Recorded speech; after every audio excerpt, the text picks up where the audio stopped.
In this video, I'm going to tell you my year-long timetable for UPSC, the timetable which I worked upon for around 3 to 4 years and which helped me to clear UPSC twice with good rank. Hello everyone, I am Dr. Vaibhav Rawat. I am an IPS officer and through my YouTube and my Telegram channel, I guide UPSC aspirants to clear UPSC. So let us begin. First of all, in the start, let us see what is the importance of timetable for UPSC. क्या जरूरी है time table banana specifically for UPSC. वैसे तो time table बनाना जरूरी है ही, आपने कुछ भी पढ़ा होगा उसके लिए आपने बनाया होगा, पर यूपीएससी के लिए क्यों बनाना है? तीन मेन वजह है।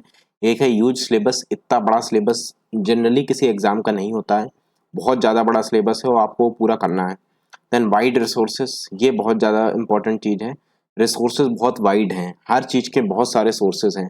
खासकर कुछ स्टैंडर्ड बुक्स को छोड़ दें तो बाकी सब्जेक्ट के लिए स्टैंडर्ड बुक्स नहीं हैं। ऑप्शनल में बहुत सारे वाइड रिसोर्सेज हैं। जो मेंस का कंटेंट होता है उसके लिए कोचिंग के हैं और भी बहुत सारे रिसोर्सेज रहते हैं। तो आपको ये तय करना पड़ेगा कि क्या आप पढ़ने वाले हैं। वाइड रिसोर्सेज हैं, इसीलिए आपको रिसोर्सेज सिलेक्ट करना होगा और आपको टाइम टेबल के हिसाब से वो सिलेक्ट करना होगा कि यार मेरे पास इतना समय है, 2 महीने में इस चीज़ को दूंगा तो 2 महीने में मैं कितना कर पाऊंगा। आपको पता चल गया कि मैं यार यही एक ही चीज़ कर सकता हूँ, तो मैं उसके लिए 10 चीज़ें तय ना करूँ, उसी एक चीज़ पे फोकस करूँ। एंड टेंडेंसी टू डाइवर्ट, जो भी यूपीएससी की तैयारी करता है वो अगर खासकर बाहर जाके दिल्ली में रह के या कहीं और कोचिंग के कर रहा है तो वो बहुत ज़्यादा टेंडेंसी रहती है for of diversion from the studies. आपको दूसरी चीज़ों में ज़्यादा ध्यान रहता है। ये एज भी ऐसी रहती है, 22-23 ये एज होती है, या 25-26 इस एज के ज़्यादातर एस्पिरेंट्स रहते हैं। तो टेंडेंसी टू डाइवर्ट बहुत ज़्यादा रहता है। खासकर आज के दौर में आपको लगता है कि यार मैं कुछ और कर लेता, ये कर लेता, वो कर लेता, क्यों समय बर्बाद कर रहा हूँ। तो इन सब चीज़ों की वजह से आपको एक टाइम टेबल की एक बहुत ज़्यादा ज़रूरत पड़ जाती है, जिससे कि आप कुछ भी आपके दिमाग में रहे, कुछ भी सोचें, कुछ भी आपने तय किया हो, बट आपने जो पहले से स्टार्ट में ही तय कर लिया है कि मैं ये चीज़ें करने वाला हूँ, उस चीज़ों को आप ज़्यादा से ज़्यादा कर पाएँ। Then when to make time table. When to make time table, कब टाइम टेबल बनाना चाहिए? ब्रॉडली आपको ये डिसाइड कर लेना है, decide what to do at what time before start of preparation और इन द बिगनिंग। जब भी आप तैयारी शुरू कर रहे हैं, तैयारी पूरी शुरू करने के पहले ही आपको ब्रॉडली तय कर लेना है कि मैं ये सोर्सेज पढ़ने वाला हूँ, मैं इस समय में ये सोर्सेज पढ़ूंगा। ये मैं आपको बताऊंगा कि किस तरीके से ब्रॉडली आप डिसाइड करेंगे। ये बहुत ज़्यादा जरूरी है, मेन यही चीज़ है। ये आपको ब्रॉडली तय कर लेना है। ये पहले अटेम्प्ट में मैंने नहीं किया था, जिससे मेरा प्रीलिम्स में नहीं हुआ। सेकंड में मैंने किया, मेरी 163 रैंक आ गई। तो ये आपको करना ही करना है, बहुत इंपॉर्टेंट है। देन जब ये ब्रॉडली हो जाए, then make time table for month, for week, for day.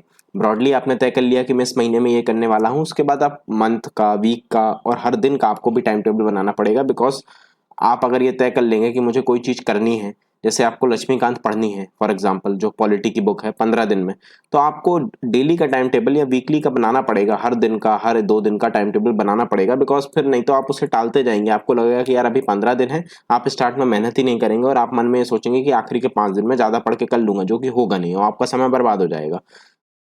तो ब्रॉड टाइम टेबल बनाने के बाद आपको उसको फाइन ट्यून करना है for month, for week, for day. So let us begin. Broad time table कैसे बनाते हैं? Start with standard books. मैं अपना बता देता हूँ कि मैंने ब्रॉड टाइम टेबल कैसे बनाया। जब मैंने तैयारी शुरू की तो मैंने किस तरीके से तय किया कि मुझे क्या करना है, ये मैं आपको बता देता हूँ।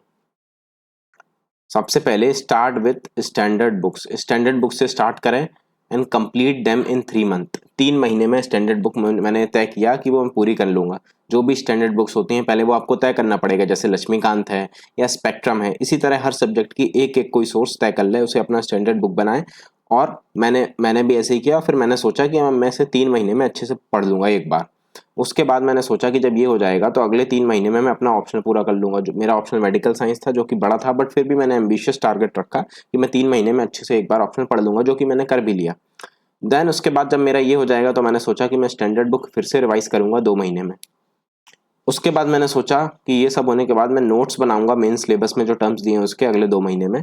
और फाइनली जब ये सब हो जाएगा तो मैं प्रीलिम्स आने वाला होगा और प्रीलिम्स स्पेसिफिक तैयारी करूंगा लास्ट 3 महीने में। ये कितने महीने का टारगेट हो गया प्लान? 3 3 6 8 10 13, ये 13 मंथ्स का हो गया टारगेट। 13 मंथ्स यानी कि 1 ईयर 1 मंथ, मतलब लगभग मेरे पास इतना समय था। तो मैंने सोचा कि यार इस तरीके से तैयारी करते हैं मेरे नेक्स्ट अटेम्प्ट में, ठीक है। जब मैंने अगला अटेम्प्ट दिया तो मुझे लगा कि इस तरीके से पढ़ना चाहिए। इसी तरीके से आप स्टार्टिंग में ही एक ब्रॉड टाइम टेबल बना लीजिए। ब्रॉडली ये तय कर लीजिए कि आप क्या करने वाले हैं। ऐसा बिल्कुल भी नहीं होना चाहिए कि आपको स्टार्ट में पता नहीं है कि मैं कब क्या करने वाला हूँ और फिर आप इधर उधर की चीज़ें करते रहें और आपका समय बर्बाद करते रहें। तो आपको एक ब्रॉड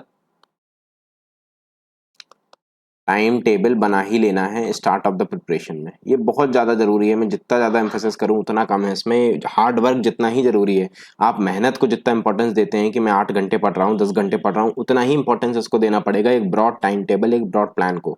मैंने ये बनाया, इसको आप बदल सकते हैं। कुछ लोग पहले ऑप्शनल करते हैं तो आप वो कर लीजिए, बाद में स्टैंडर्ड बुक करते हैं, जो आपको अच्छा हो वो करिए। बट इस तरीके से मैंने बनाया और इस तरीके से आपको भी तय करना पड़ेगा।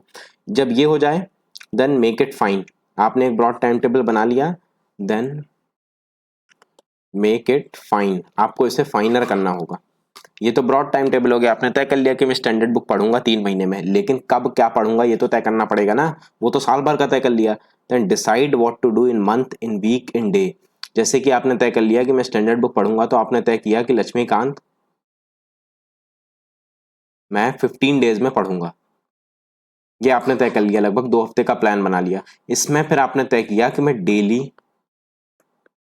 इतने पेज पढ़ूंगा, से एक्स पेजेस पढ़ूंगा, ठीक है, या एक्स चैप्टर्स पढ़ूंगा। ये आपने तय कर लिया। इस तरीके से आपको सब डिवाइड करना होगा और ये बहुत ज़्यादा ज़रूरी है। अगर आपने ये नहीं किया तो आपका समय बर्बाद होगा। जैसा कि मैंने अभी बताया भी था, अगर आपने 15 दिन तय कर लिया और उसकी मैं पढ़ूंगा और फिर आपने डेली का प्लान नहीं बनाया, तो आप आखिरी के समय में छोड़ देंगे कि आखिरी में 50-60 पेज, 70-80 पेज रोज पढ़ के खत्म कर दूंगा। बट ऐसा होगा नहीं।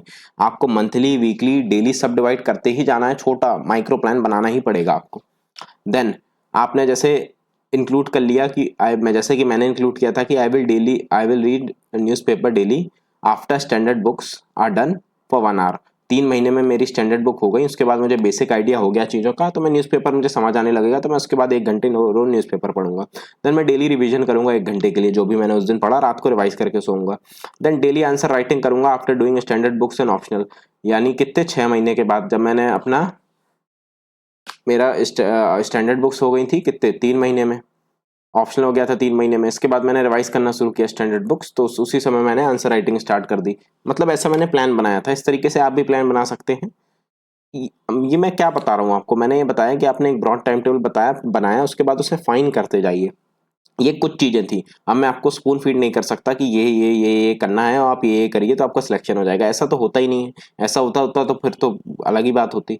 आपको अपना ब्रॉड टाइम टेबल बनाना है, अपना तय करना है, उसको अपने हिसाब से फाइन करना है, डिसाइड करना है कि उसको छोटा करते जाना है। जो भी आप चीज करने वाले हैं वो आपकी डिसाइडेड होनी चाहिए। कुछ भी रैंडमनेस नहीं होनी चाहिए। रैंडमनेस कम से कम होनी चाहिए। डेफिनेटली होगी, बट कम से कम होनी चाहिए। अपने सोर्सेस को लेके, अपने ब्रॉड टाइम टेबल को लेके, अपने इस बात को लेके कि मैं आज क्या करने वाला हूँ, उसको लेके रैंडमनेस कम से कम होनी चाहिए। आप ये टाइम टेबल बनाएंगे और अगर 70 to 80% भी आपने फॉलो कर लिया, तो बहुत हाई चांसेस हैं कि आपका अच्छे से तैयारी हो जाएगी और आपके सिलेक्शन होने के चांसेस बहुत बढ़ जाएंगे। तो ये मैंने एक बहुत सिंप्लीफाई करके बताया है। मैं बहुत छोटा छोटा बता सकता था कि यार मैंने इस हफ्ते ये किया, इस दिन ये किया, इस महीने ये किया, लेकिन उससे कुछ फायदा नहीं होगा आपको। बस हो सकता है कुछ लोगों को अच्छा लग जाए कि यार सर ने बता दिया, अब ये कर लेते हैं तो हो जाएगा। ऐसा बिल्कुल नहीं होने वाला, मुझे पता है। आपको अपने हिसाब से तय करनी पड़ेंगी चीज़ें। मैंने आपको एक डायरेक्शन दे दिया है कि इस तरीके से आप चीज़ें कर सकते हैं, और अगर आप करेंगे तो डेफिनेटली आपको बहुत फायदा होगा। Thank you all for watching the video.